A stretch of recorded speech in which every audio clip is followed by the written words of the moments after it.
Okay, so remember, a system of equations is just more than one equation. So here's our system. We use that bracket to so that way you know which two equations or three that you're working with. Okay, keep in mind, we're not going to do more than 2 this year. Okay, so the next 3 and 4 will come next year and in college, if ever.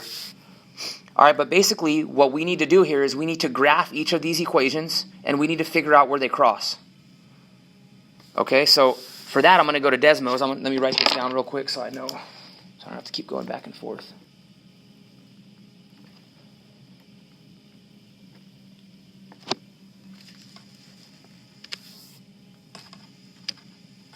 I'll check people in here.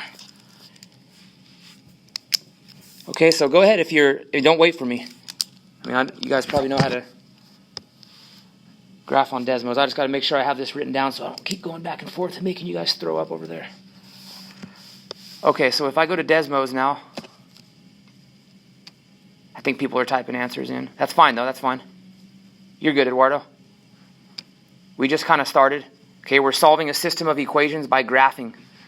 Okay, so I'll go back. This is our system.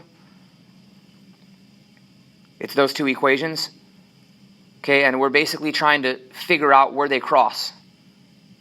Okay, and so for that, we're gonna talk about how you would graph it by hand, so that way you know.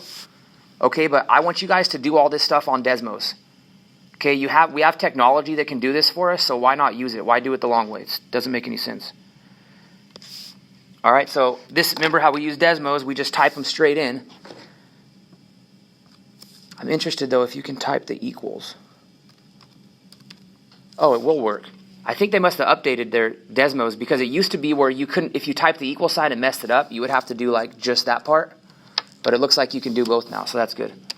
Okay, so there's our first one. Second one is right there. Okay, so we graphed our system, and then I just need to click right here and see where they cross. All right, and I should probably zoom in on mine. It makes it a lot easier if you zoom in, to see where it actually,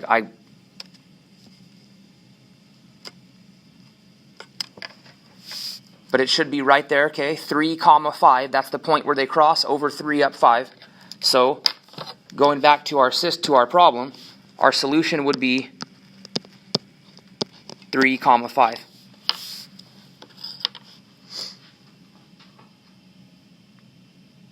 Questions on what we just did?